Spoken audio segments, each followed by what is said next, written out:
Everybody, nice to have you here. Okay, so gosh, we're exciting this morning, right? All right, we are continuing with our process of the burning of the para aduma. We're on page 840.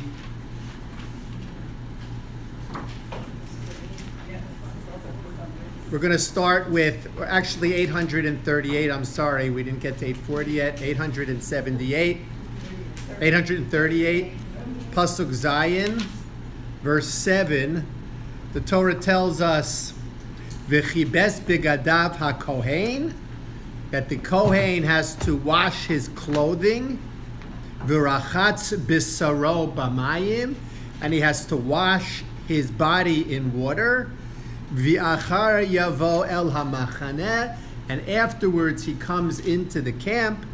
V'tamei hakohen ad ha'arev, and he remains tamei until the evening. Now, what are we talking about here? So, first of all, which kohen are we referring to? The Torah just says v'chibes bigadav hakohen, which Kohen are we referring to? Come in. Which Kohen are we referring to? So what is the verse that immediately precedes this? It is the Kohen who is V'lakach HaKohen Eitz Erez Ve'ezov Ushni Solas. The Kohen, a Kohen took the cedar and the hyssop and the crimson thread, and v'hishlich el toch sreifas hapara, and he threw them into the pyre of the burning para. Okay, says the next pasuk, v'chibes bigadav hakohen.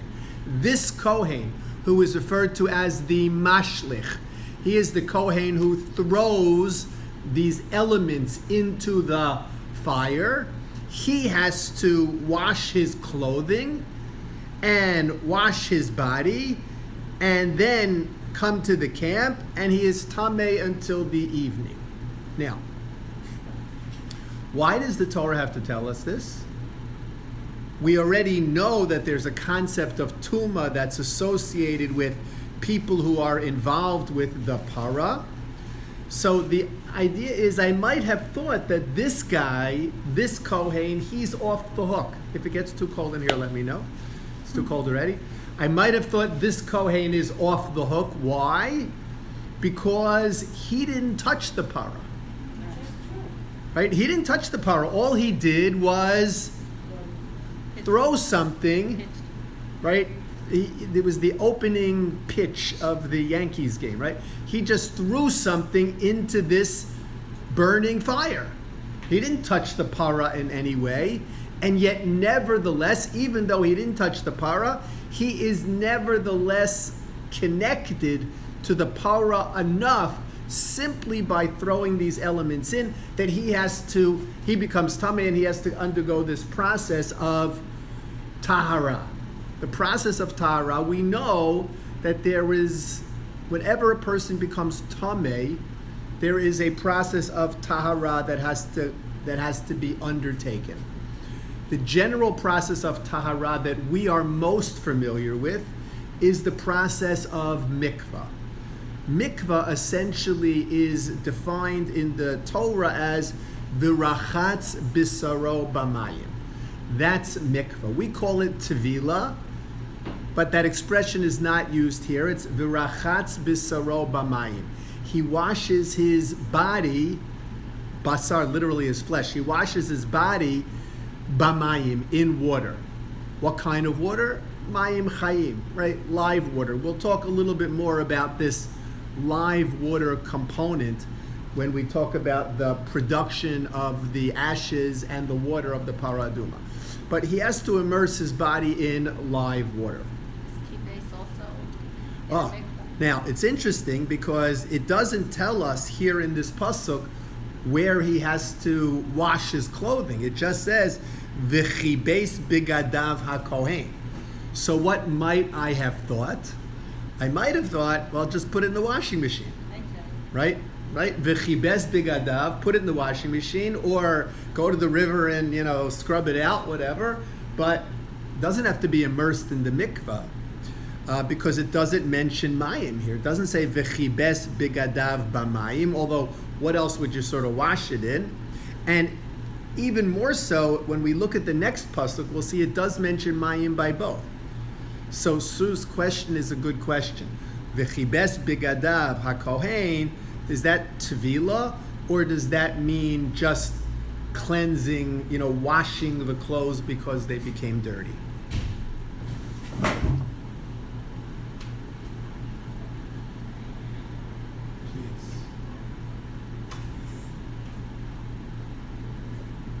Set for like 53. That's okay. We age better in the cold.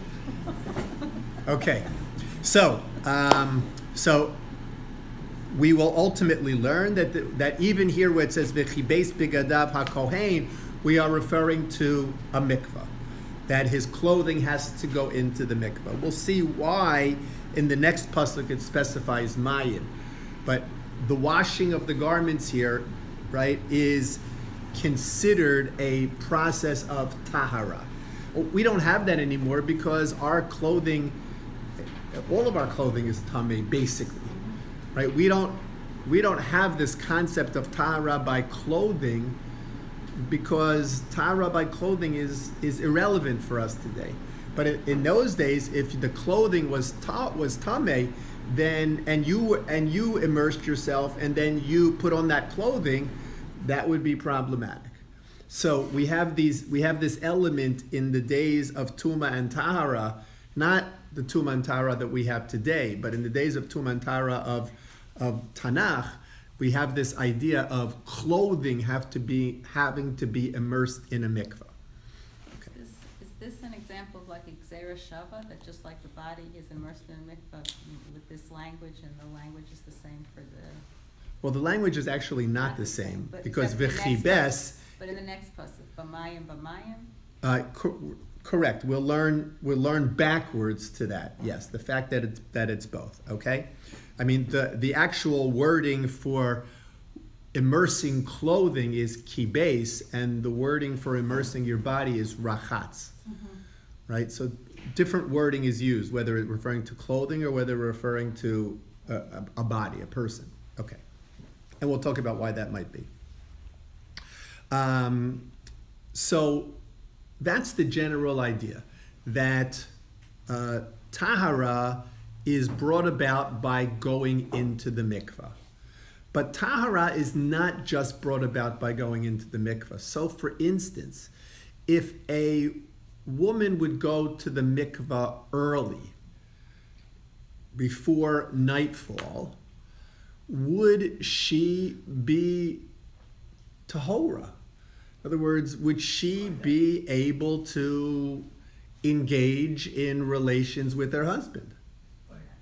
There's exceptions. What? There's exceptions. So the answer is no. The answer is there are no exceptions to that. There are no exceptions. If she goes to the mikvah during the day before nightfall of the seventh day, so she is not tahora vis-a-vis her husband, and in fact she is not allowed to be alone with her husband until after dark. We actually mentioned that, I think we mentioned last week, this concept of there are extenuating circumstances where a woman can go to the mikveh during the day, and whether that's the seventh day and a minhag that some communities have, where if a woman lives too far from the mikveh to walk, that she can drive to the mikveh before Shabbos and drive home before Shabbos, does not be alone with her husband. It's not the way the Ashkenazim paskin in our community. There are some Sephardic rabbis who do paskin that way in our community. But there are other communities where it's dangerous to go to the mikveh, so sometimes women will go to the mikveh the following day on the 8th day. So these laws or these restrictions are only for the Kohen. How did it become extrapolated to apply to women that go to the mikveh? In other words, It's not extrapolated from here. There is a separate discussion about bodily emissions. So, but the Kohen are under a different provision because they have to go to the temple. So their restrictions are different than the averages, no? No, tuma. When a kohen becomes tameh, a kohen can become tameh in any number of ways. A kohen can become tameh because he was involved with the para aduma. A kohen can become tameh because he touched a dead body. I mean, he's not supposed to, but what happens if you're walking along the way and there's a dead body that you stumble across? But this prohibits him only from making the sacrifices, or what else? In other It words, also prohibits him from eating foods that are part of it, tahor. right, from the So he sacrifice. can't eat his truma, he can't eat his parts of the sacrifice. He's not allowed to do any of that, right? So the Kohen's tuma excludes him from working, so to Right. speak. Okay? Now, a regular person, either a man or a woman, a Right. non-Kohen, who has a bodily emission, that's another category of tuma. That's zav, that's zava, that's nida, that's another category of tuma. And what are the prohibitions on that person? So that person is also not able to come into the Beis Hamikdash, into the holy areas, not able to bring a carbon into the areas where it needs to be brought. So in order to remove those prohibitions, one has to go to the mikveh.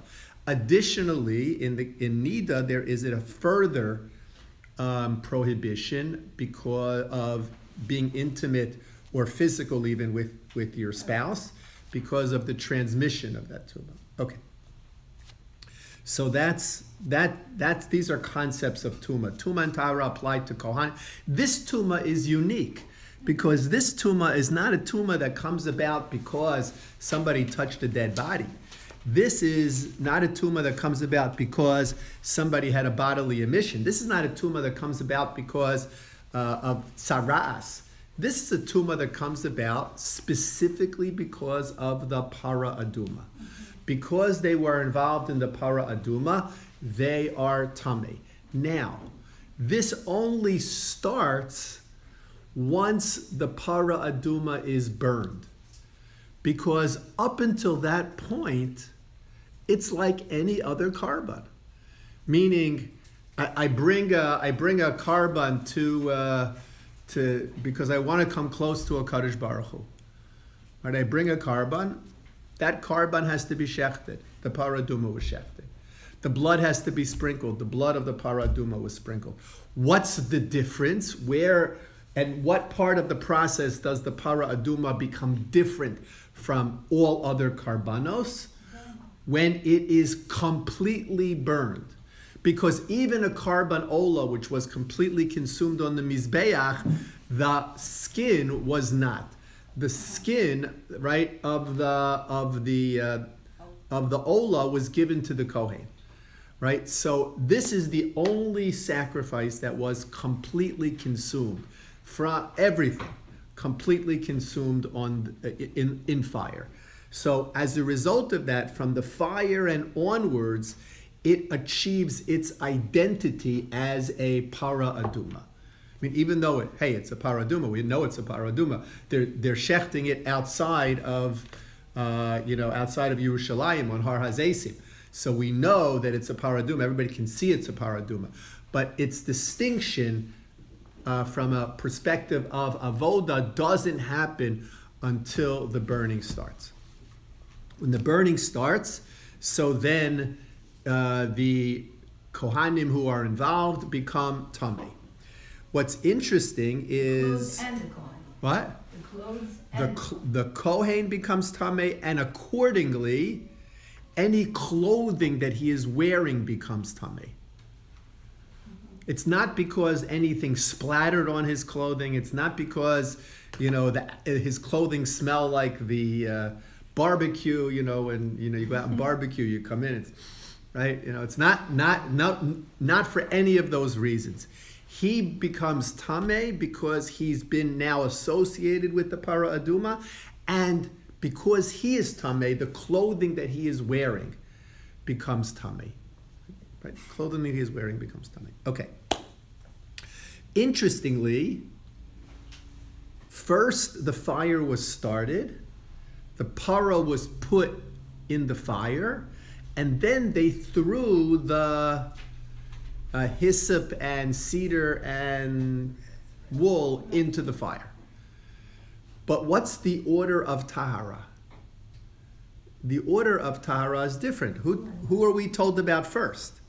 The picture. Vav v'lakach hakohen, and Zion v'chibes begadav hakohen. Which kohen? The one who just took the things and threw them in. But wait a second, why is he mentioned first? Who should be mentioned first?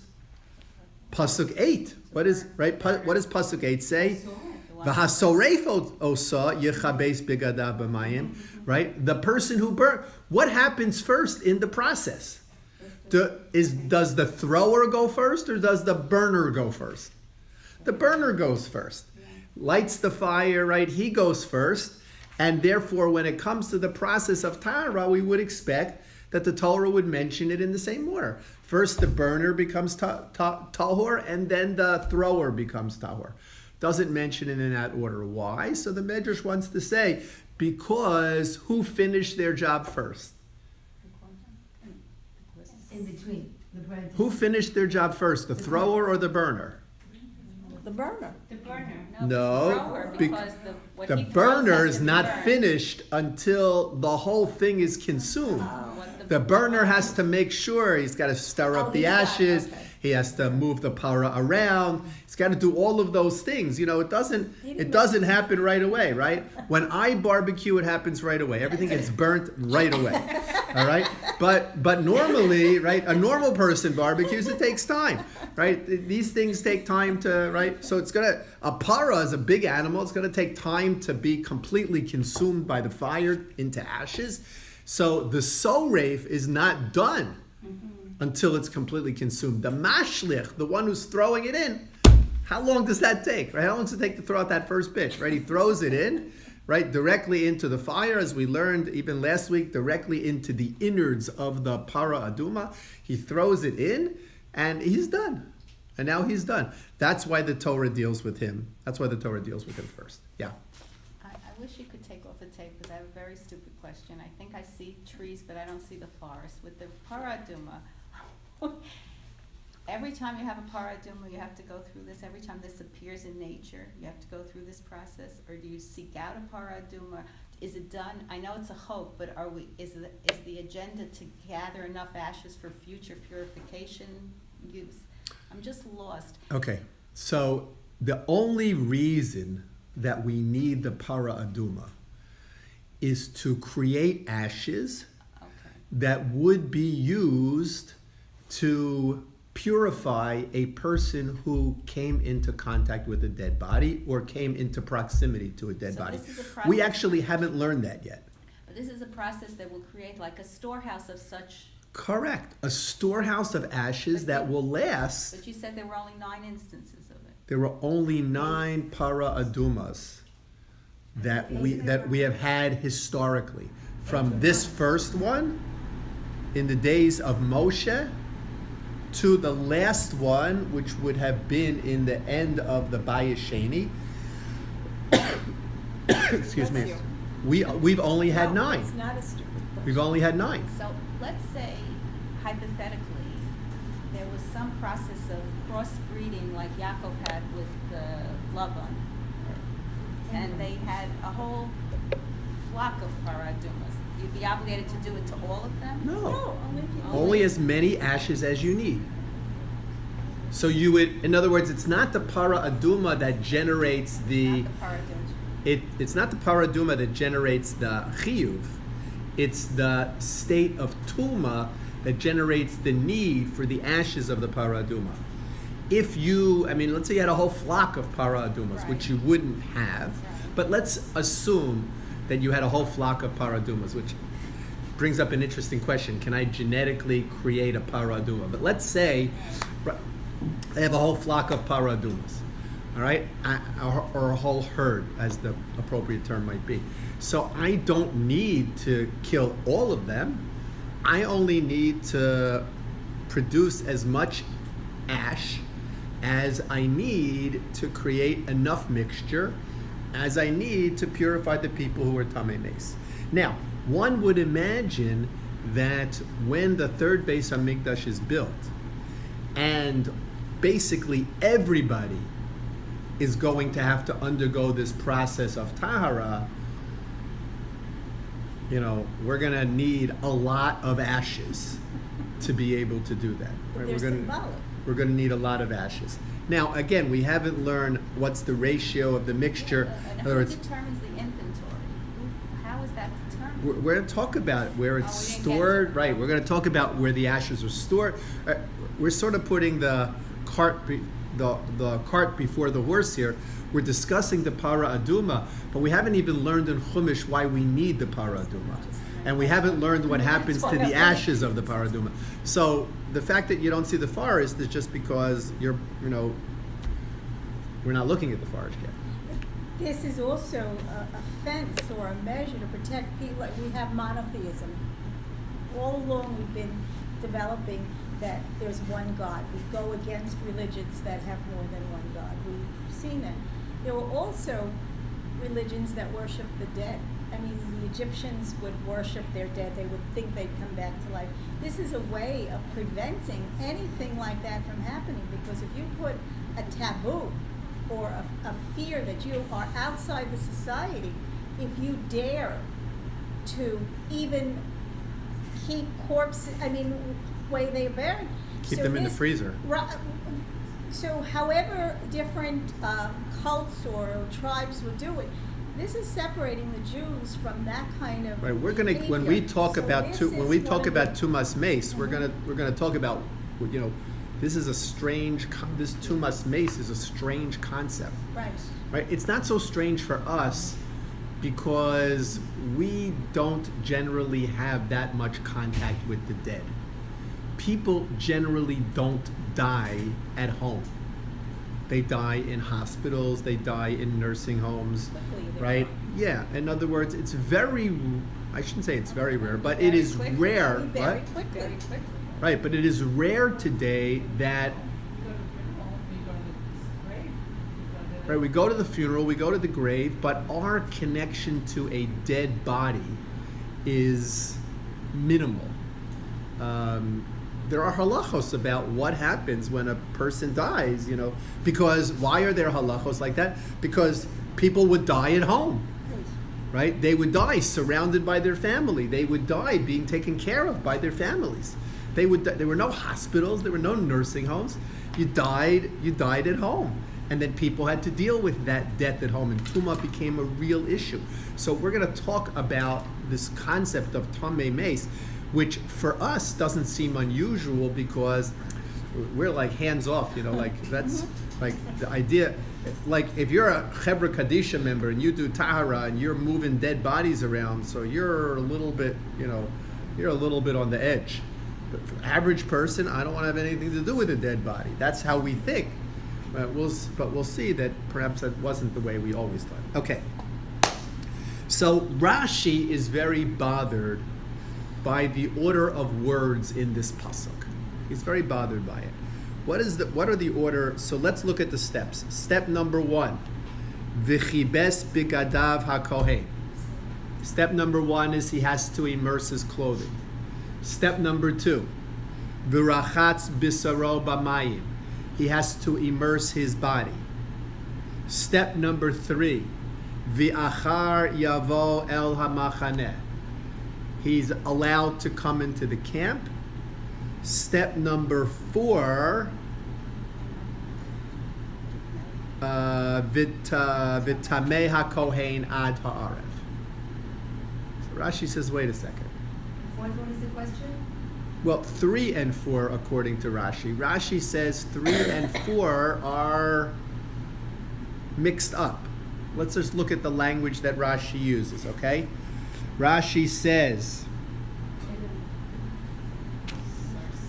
Pasuk Zayin, Rashi says, V'tamei hakohen ad ha'arev. It's the last line of Rashi on the left column on page 838.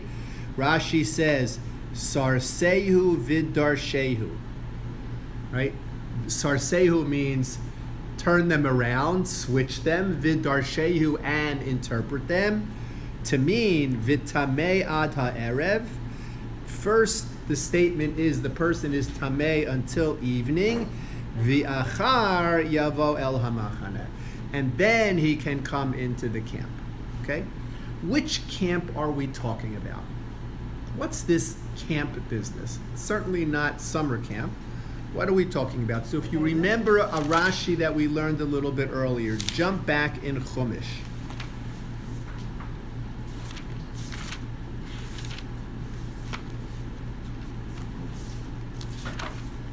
Page 750.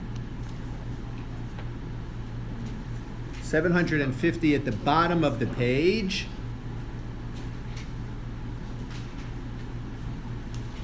We learned this already, but a long time ago, so we'll review it briefly. Verse 2, at the bottom of page on 750, Tzav es b'nei Yisrael, command b'nei Yisrael, vishalchu min ha'machaneh, and they shall send out from the camp, called sarua. What's a sarua? Person who has tsara'as, v'chol zav, and anyone who has a flow, v'chol tameh la nefesh, and anyone who came in contact with a dead person. 3 categories here, okay? We have 3 categories. Now, right?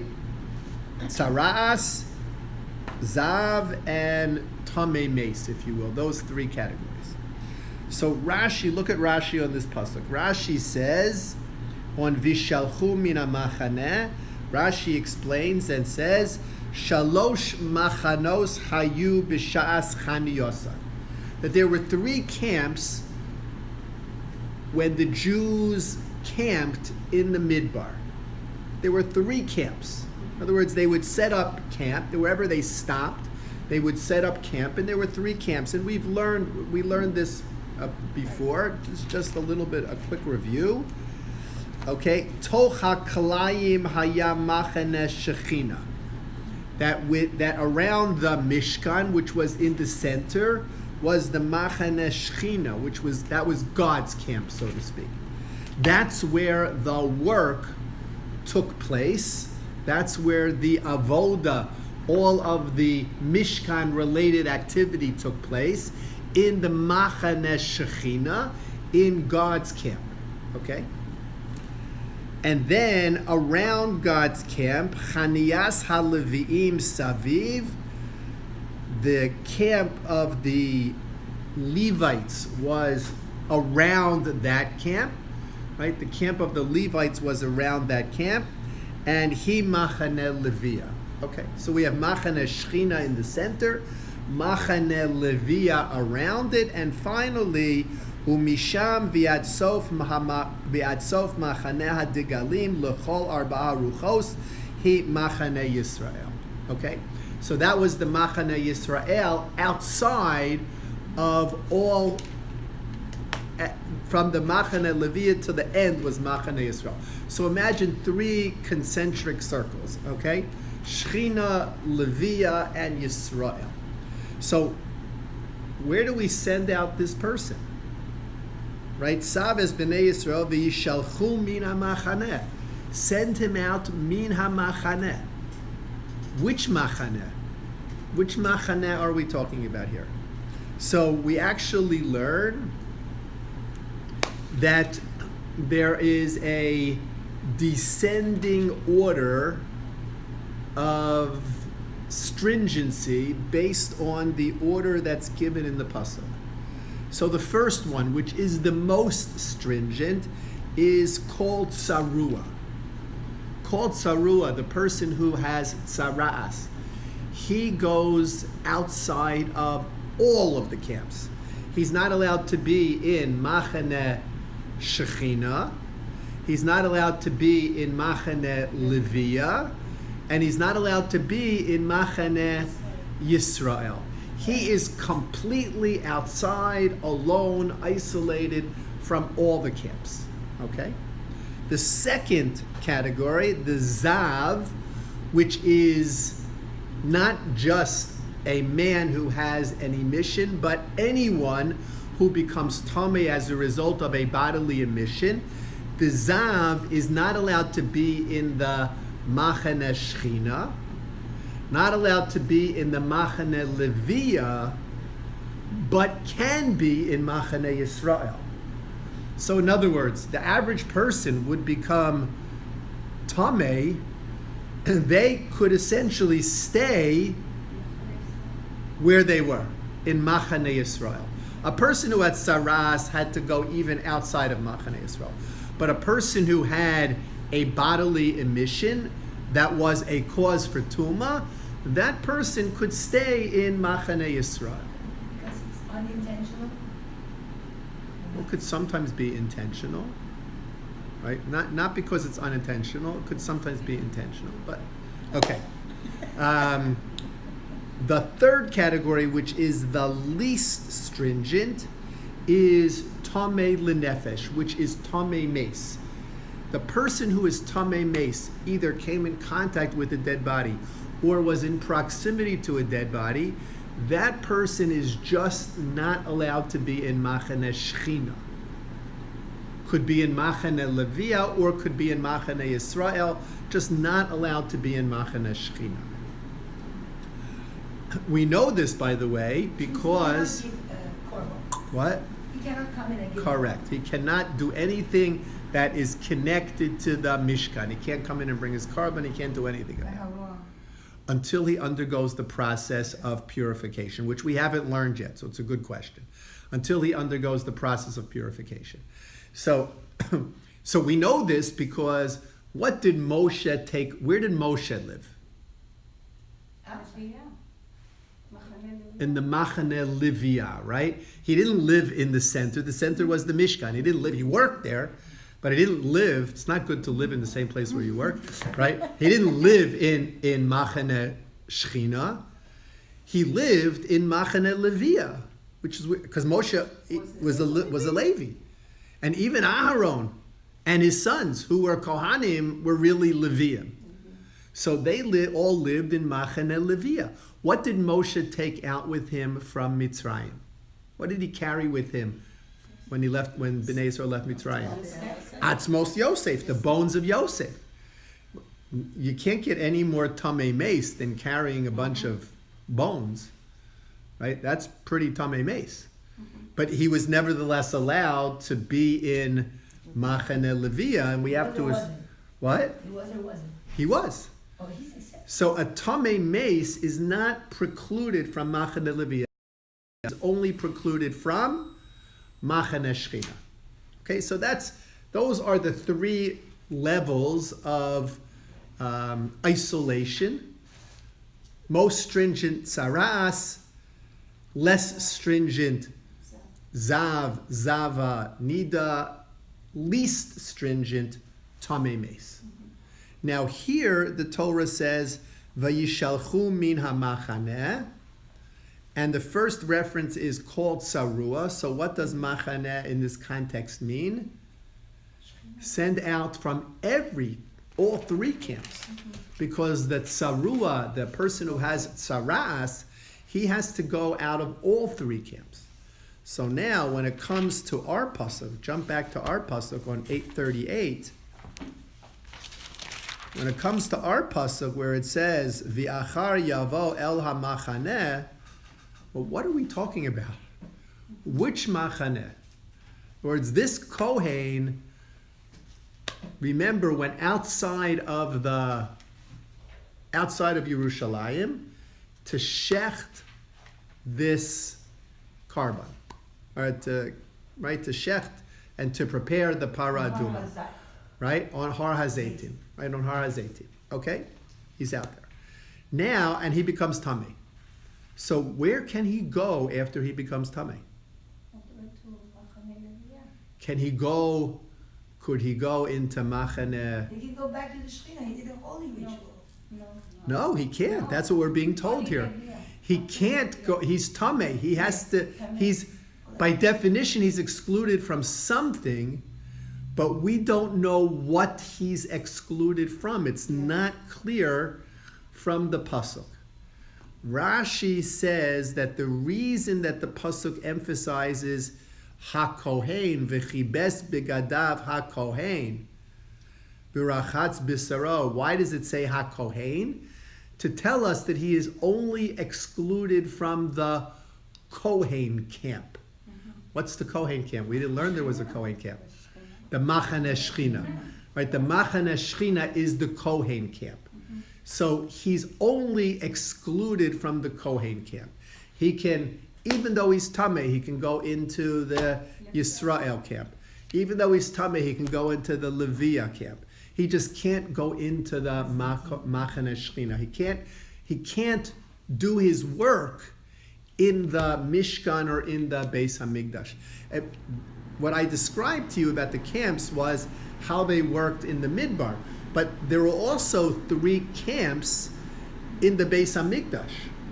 Right? There were 3 camps in the Beis Hamikdash. In the Beis Hamikdash itself was the Machane Shechina. Until the boundaries of Yerushalayim was the Machane Leviah, and outside of Yerushalayim was the Machane Yisrael. so these machanos and the paraduma were applicable even after the Beis Hamikdash. I mean, obviously after the Beis Hamikdash was built, because you still needed the ashes of the paraduma. Okay. Until evening. What? Until nightfall. So Rashi says, wait a second. If he goes to the mikveh and he immerses his clothing in the mikveh, he's not allowed to go back into his camp. Why not?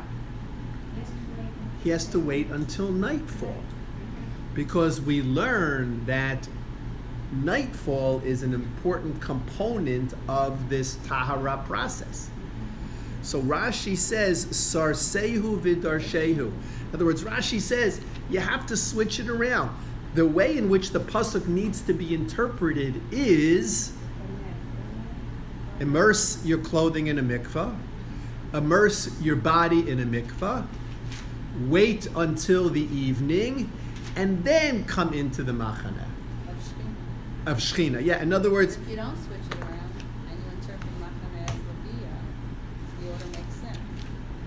well, Because he is outside, all the way outside. he's all the way outside, In this process. right? But we're concerned with his tuma. We're not in other words, yes, he went outside to shech the paraduma, but we're concerned with his status as a tameh person. What is he excluded from as a tameh person? So we say he's only excluded from working. He can't work. He can't go into the Beis Hamikdash. He can't eat holy food. He's excluded from working. What allows him to get back to work, so to speak? 3 things: clothing in a mikvah, body in a mikvah, and sunset. If those 3 things happen, then he can go back to work. He can now officiate again at Karbanos, and he can eat holy food. There's no longer any issue. Just not. What? Or he can eat other foods during the day. A But Kohen not can korban. also eat other. He can always eat other Right, foods. so not korban food like somebody else eats. He can't eat karban food until nightfall. But what Rashi is saying is that if we would interpret the pasuk literally the way that it was written, we would have to say that he's now having permission either to come into Machane Yisrael or Machane Leviah. Why is he excluded from those places? Right? Even a Tamei Mace is not excluded from those places. So it must refer to the only place where he's excluded as a Kohen, meaning Machane Shechina. He can't work, so to speak. Okay, he has to do all of those things. So Sarsehu v'darshehu, says Rashi, switch it around, and now it makes more sense to us. Mikvah for clothing, mikvah for body, sunset, come back into the camp and go back to work. Come back to Machane Shechina, meaning you can go back to work. Okay? So now we don't have a question. He didn't have to hang out on Har HaZeisim the whole day. Right? How long did it take to shecht and to do the sprinkling of the blood and to burn the parah aduma? Maybe, I don't know, maybe a couple of hours. And then you'd have to think, he's going to, twiddle his thumbs on Har HaZeisim. No, he didn't have, he could go back home. He just couldn't go back to work until that evening. Okay. There perhaps is another reason. I mean, if that's what the order that Rashi says, so why didn't the Torah write it that way? Right? It would have made. Why didn't the Torah write v'chibes begadav hakohen v'rachatz b'saro b'mayim v'tamei ad ha'erev v'achar yavo lamachaneh? Exactly how Rashi says we should interpret it. Why didn't the Torah write it that way? So the Ksav v'Kabbalah, one of the Mefarshim, gives an answer, and he says that the reason it wasn't written that way was to teach us that there's a connection between coming into the camp and immersing one's clothes and immersing one's body. Meaning, says the Ksav v'Kabbalah, let's imagine the following scenario. Let's say he didn't immerse his clothing. He immersed his body. At nightfall, could he come into the camp? No. Says the Ksav Kabbalah, what the Torah is teaching me is that in order for him to come back in the camp, he has to do two things actively.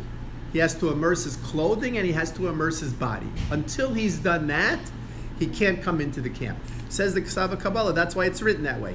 V'chabes begadav hakohen, he has to immerse his clothing. V'rachatz b'saro b'mayim, he has to immerse his body. V'achar yavo lamachaneh, those are the requirements that he has to do in order to gain access back to the camp. If he didn't do one of them, even after the sun set, he can't go back in. He has to do both of these before he can go back into the camp.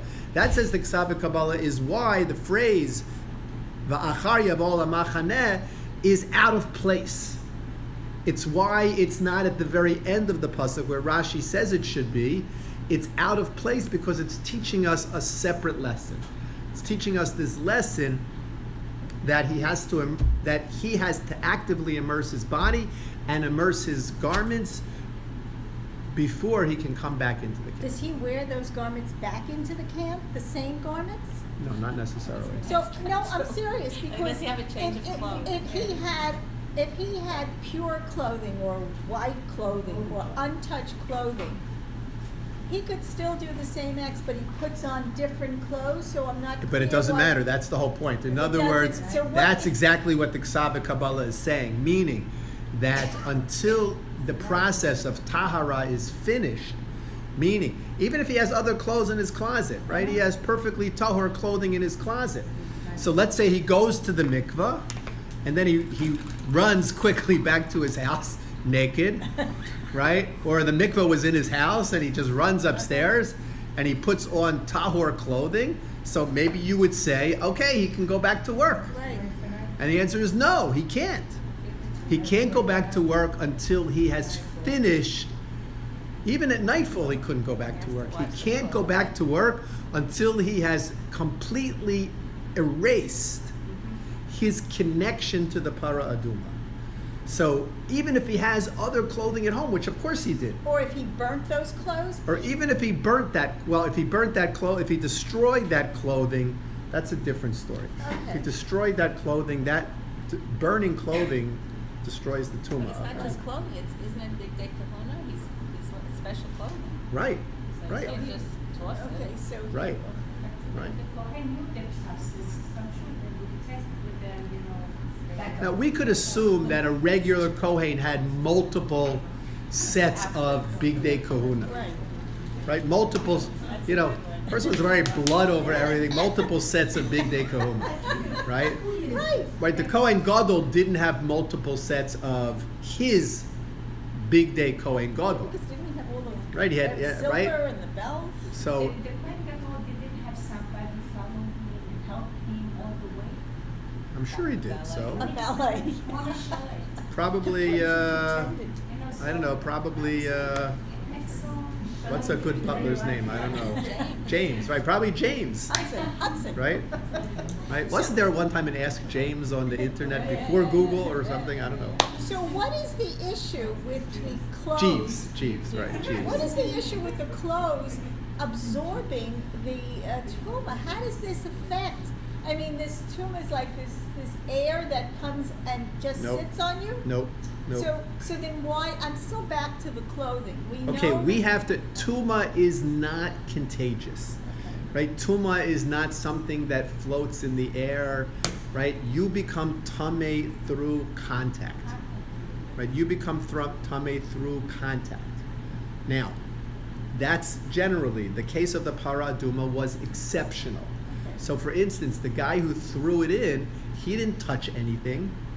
And yet, nevertheless, because he was part of the process, he became tummy. Okay. Right? The tuma associated with the para aduma is a unique tuma.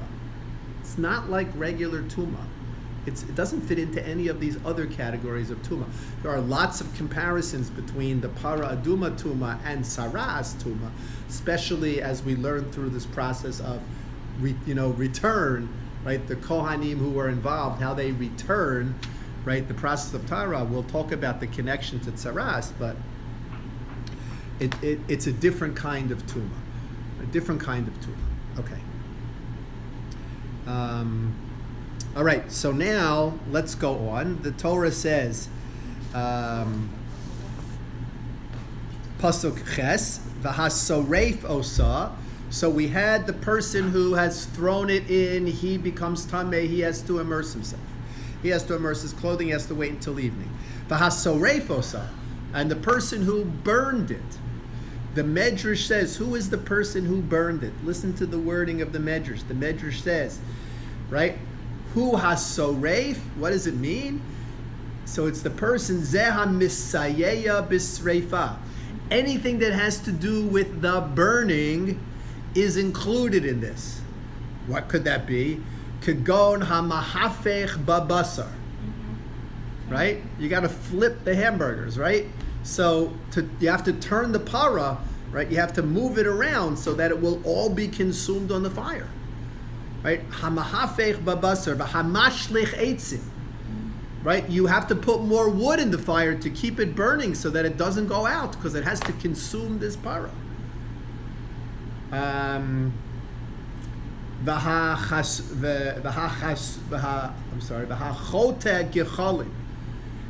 even when there's just ashes, right, coals, you still have to stir up the coals to keep the heat going to burn this. So anybody who did any of that, and even the person who set up the fire initially, they all become tummy. And the person who lit it, they all become tummy.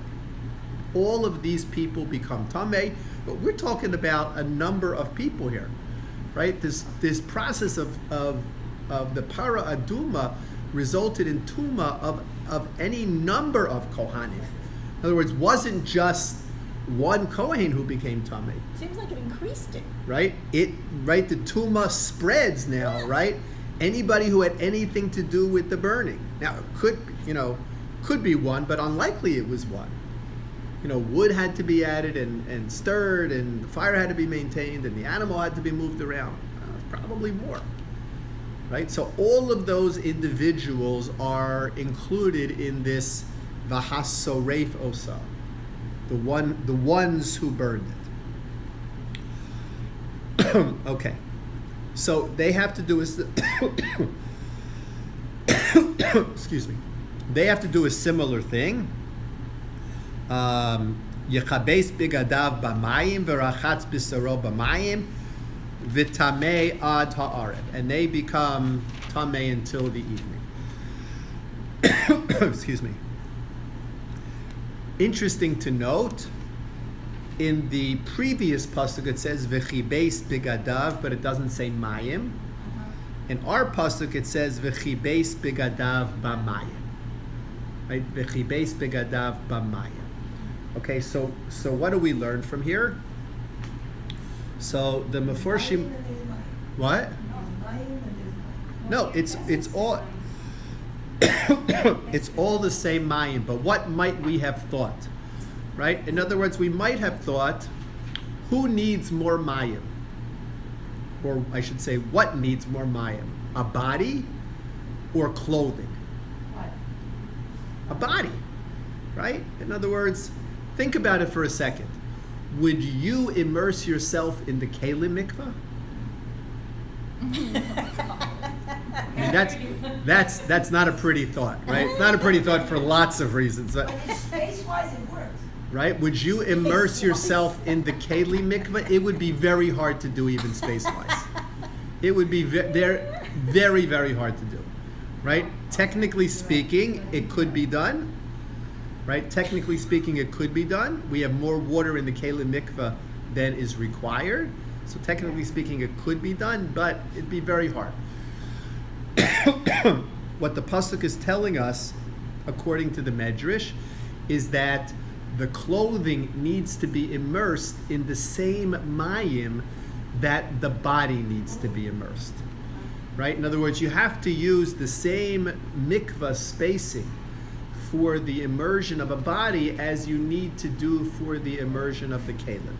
We're going to stop here for a second and talk about how much that is. So first of all, when you immerse in a mikvah, you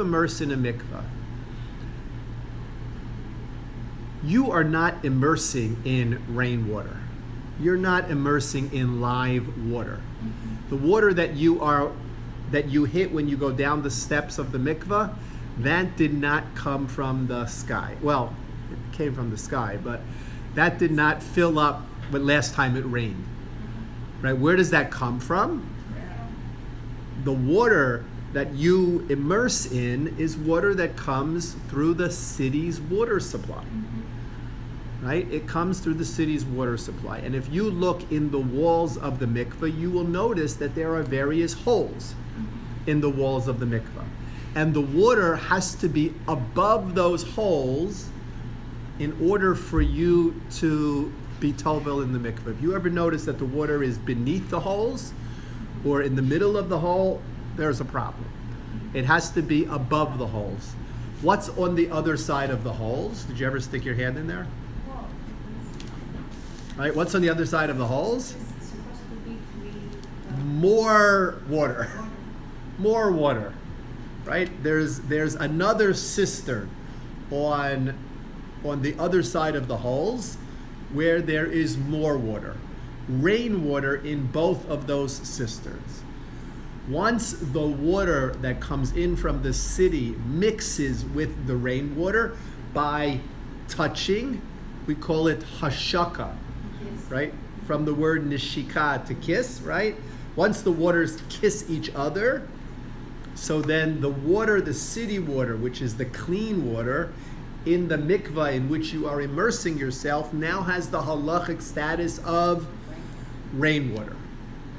But that water is changed on a regular basis. The water which is in the boros, which is in the cisterns on the other side of the wall of the mikvah, that water is not changed on a regular basis, or not nearly as regularly as the water in the mikvah.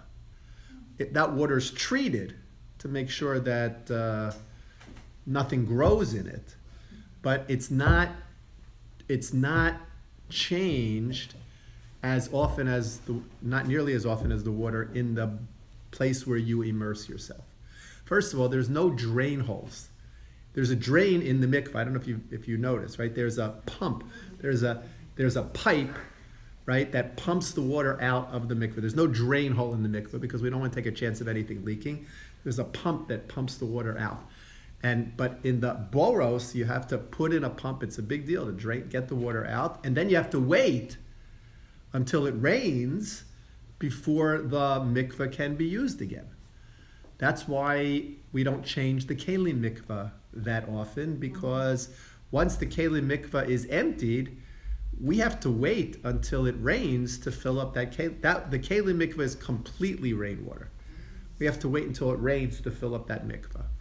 I mean, I guess theoretically you could build a mikvah so that one cistern serves both the place where you immerse, and another, it backs onto another, but we don't, very short on space here. So ours is not built that way. Okay, so we have to do that. We have to fill up the mikvah completely with rainwater. So what you're immersing in is a much greater amount of water than is required for a mikvah. And the reason we do that is because it makes the immersion in the mikvah that much easier. Right? Basically, to immerse in a mikvah, all one has to do is sort of like crouch down. Because the water, depending on how tall you are, right, the water either comes up to your neck, right, or your chest somewhere, and you just crouch down and immerse in the mikvah. But if it was only the amount of water which is required for a mikvah, it would be much more difficult to have a kosher tefillah.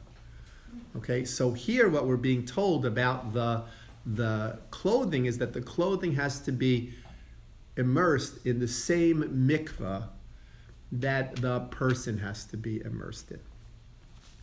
That's why it highlights Yechabes begadav b'mayim v'rachatz b'saro b'mayim. Right, the same mayim for one is the mayim for the other. Okay. V'tamei ad ha'arav. Okay, now, so those people we've learned about already, the mashlich and the soref. We're now going to come to a new person. Pasuk Tes on page 840. Here the Torah tells us, V'asaf ish tahor. Right, so we got to go back to the bullpen now, and we got to get a kohen who is tahor. Because we can't use a kohen who's tameh.